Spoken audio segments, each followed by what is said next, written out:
There are many people who are thinking that mission is a good thing, but it is not so important and urgent, and it is an appendix of our own activities in the Church.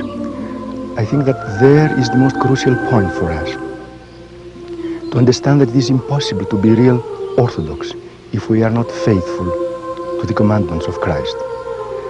It would be unthinkable to have a Christianity without the commandment of love or the commandment of hope. At the same time, it is unthinkable to have a Christianity without the last commandment. It is a half Christianity, without this go ye and teach all nations. And teach them everything that I told you. And in this everything, it is exactly this last commandment.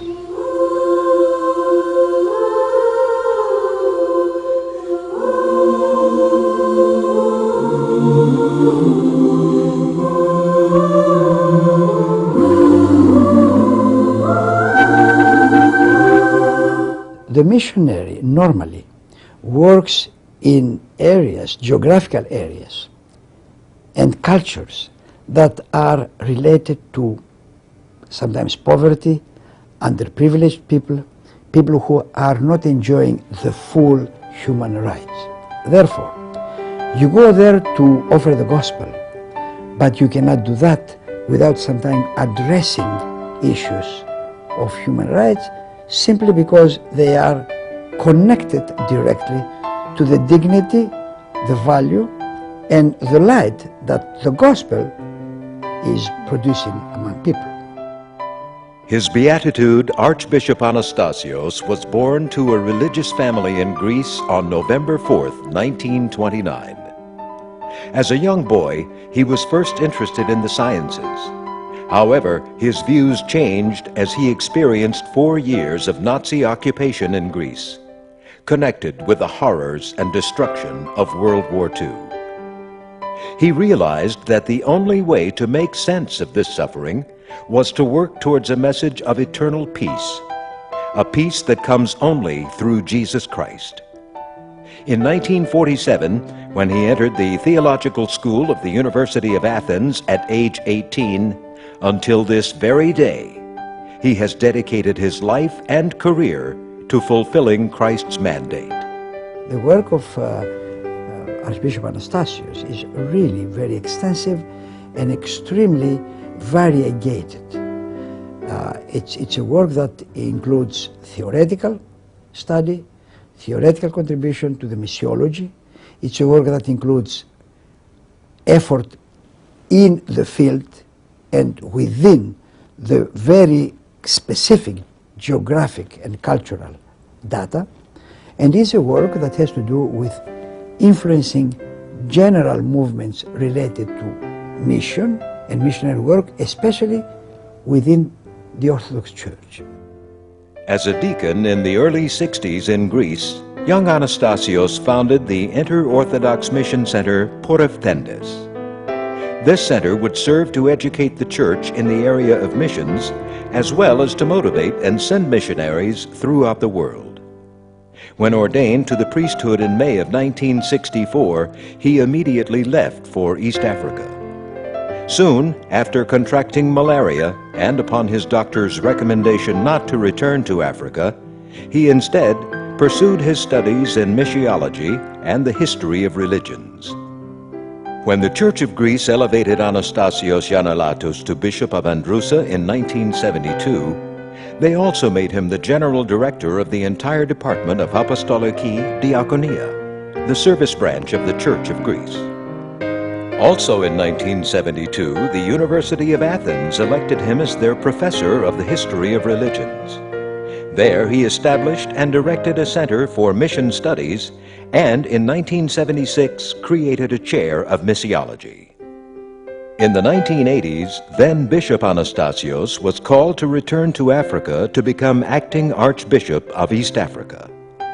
One of the first things he did was open the long-awaited Archbishop Makarios Orthodox Patriarchal Seminary in Nairobi, Kenya. He realized that in order to create a strong Orthodox community, he needed to train local leaders using the language of their area. Archbishop Anastasios had a powerful impact on the people of Africa, beginning with his training and establishment of the foundation of the church, the leadership and the clergy.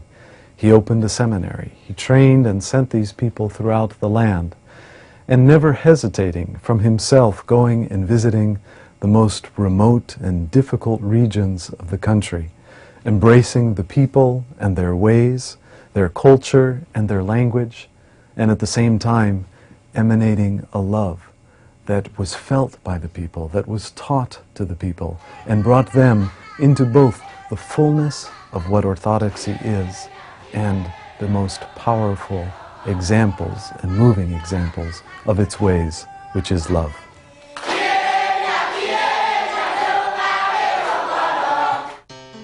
Most importantly, the acting Archbishop encouraged and empowered, in the true missionary spirit, Orthodox Christians from Africa to nurture and grow the Church, even after he left for Albania in 1991. In January of 1991, Bishop Anastasios was elected by the Ecumenical Patriarchate of Constantinople to go to Albania as Patriarchal Exarch. He was enthroned as Archbishop of the Autocephalous Church of Albania in 1992. It was truly a challenge. Albania had the unique distinction of being the only country in the world which actually passed a law declaring it an atheistic state, in the sense that the law stated that God was illegal. For the Orthodox Church, it meant that it needed to rebuild itself entirely. The Church here really began at ground zero. When his beatitude arrived, there were less than 22 clergy, all over the age of 70, that had survived. And also, in terms of worshiping facilities, had more than 1,600 churches and monasteries and buildings. And when his beatitude arrived in the first year of 1990-1991, he found less than 1 or 2% of the churches still standing. And so it is with this beginning that we talk about a resurrection for the church. And the results have been remarkable. One of his goals was to establish an indigenous church to serve the people. So from the beginning, from 1992, he opened up a theological school to train clergymen. We began our first year with, I think, 45 students, and each year we continued, and over the last 10 years, we've graduated more than 150 students, and 120 of them have been ordained clergymen. Literally, in the 9 years that the church has been open up, thousands and thousands of people have come for baptism. I'm a young priest of only 6 years, and I can say within 6 years serving as a priest in Albania, I've baptized probably more than 1,000 people. So it's truly one of the miracles and one of the greatest signs of the resurrection of our church here has been the resurgence of faith among the people and people flooding into the churches. In Tirana, every week, our cathedral is packed. The first time I met Archbishop Anastasios in 1991 in Korica, Albania, was when he was visiting the Metropolit building, and throngs of people engulfed him to touch him and see him, because it was the first time in perhaps 50 years or in their lifetime that they come to see a bishop in their town. He was a very gentle man, and I spoke with him briefly and noticed that he had tremendous spiritual and leadership qualities. As an Albanian Orthodox, I can state unequivocally that what he has done for the Albanian Orthodox Church is beyond measure. He then began the vision of Diakonia Agapis, which is the official social development and emergency office of the Orthodox Autocephalous Church of Albania. In 1997, the distribution of more than 15,000 food parcels to 15,000 people in desperate need. In 1998, we began our outreach by clothing the Kosovo refugees who had arrived in Albania. In 1999, the church's Diakonia Agatis had a program of approximately $8.5 million in which more than 50,000 people were helped. And now in 2000 and 2001, we continue to maintain the only refugee camp collective center here in Tirana, or in Albania, I should say, as well as building more than 8 elementary schools to thank the Albanian communities who had helped. So as you see, I give you so many details only to have you understand the considerable outreach and impact that the church is having on people's lives, and that is the miracle that we live here every day. He's a businessman. I mean, it's kind of hard how you say an archbishop is a businessman. The archbishop has the very unique talents from my perspective. I mean, he's got one of the biggest construction companies in the country. I mean, he understands, that you need to have business practices. He understands that you need to have standards of accountability. He understands that, you have to be accountable to your donors. That's what makes the relationship with IOCC and the Archbishop the strongest of any relationship that we have. Simply because of the fact, yes, he is a spiritual leader who understands the need for accountability. And in the environment that we work in, as far as IOCC, getting government grants and donations from individuals in the U.S., that's critical. I think the Archbishop also has taught people to respect one another regardless of one's faith, ethnicity, or background. He often says a Christian should never have enemies. All people have the image of God. They are all His children. And our work as Christians is simply to help everyone go forward on their journey toward God. Another thing, the Archbishop has taught people to love and serve one another. The Archbishop has always emphasized that we cannot remain indifferent or inactive, disregarding the suffering of others. One of his favorite sayings is the oil of religion should never be used to ignite the fires of hatred, but should be used to soothe and heal the wounds of others. Archbishop Anastasios believes that the Church must be a factor of unity and not division. He continues to petition the government for the return of holy icons and churches, which he explains is a necessity if the Church is to exist. Not returning the property is an attempt to hinder the growth of the Church.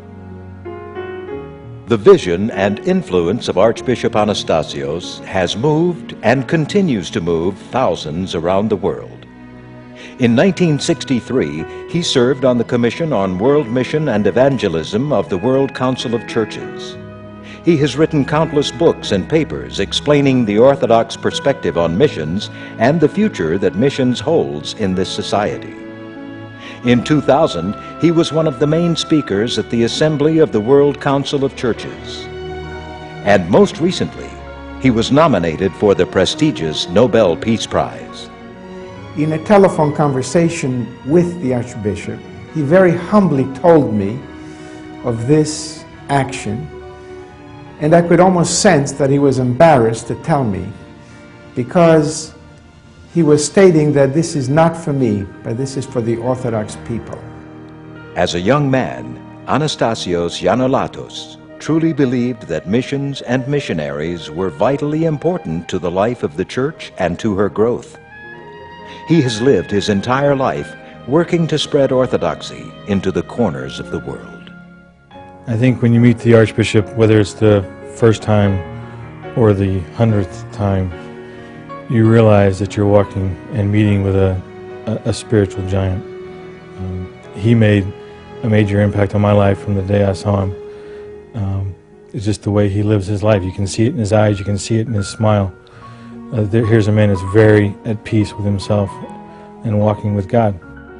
My father tells me that he attended the ordination of the young Anastasios Yanolatos, and in his journal that day he wrote these words: "Today I was present at the ordination of a very special and unique man. Mark my words, he's going to do great things for our church in the future." 40 years later, his son can say, "I've seen with my own eyes the incredible work done by this holy apostle and this visionary man." And truly, he has been a great blessing for our church. The Archbishop's ministry, both in Africa and Albania, has been one of reaching out to people, drawing them to God, and thereby drawing them to to one another. This is a hierarch who is a top theologian, for many years professor at the university, a specialist in missiology and comparative religion. You have a person involved in the international scene in a degree that very few people in the Orthodox Church have been involved. Now, the combination of all these things really are not simply sufficient. Here we could use an ordinary American expression: he is overqualified for the award. Every year, the Order of St. Andrew, through the Archdiocese of America, presents the Athenagoras Human Rights Award. It is Orthodoxy's highest distinction in America. It is named after Ecumenical Patriarch Athenagoras, Orthodoxy's foremost ambassador of love, respect, dignity. And the award is presented to an individual or an organization who best reflects these noble principles of human rights and love for mankind. How fitting it is to honor His Beatitude Archbishop Anastasios with the 2001 Athenagoras Human Rights Award. On behalf of the Order of St. Andrew, we proclaim Axios to this humble servant of God. I am afraid that many times we are absorbed by ourselves, and we forget that we belong to this holy Catholic and Apostolic Church. And apostolic does not mean only apostolic succession and apostolic tradition, but it means to keep this apostolic flame and interest and this vision and these insights of the apostles.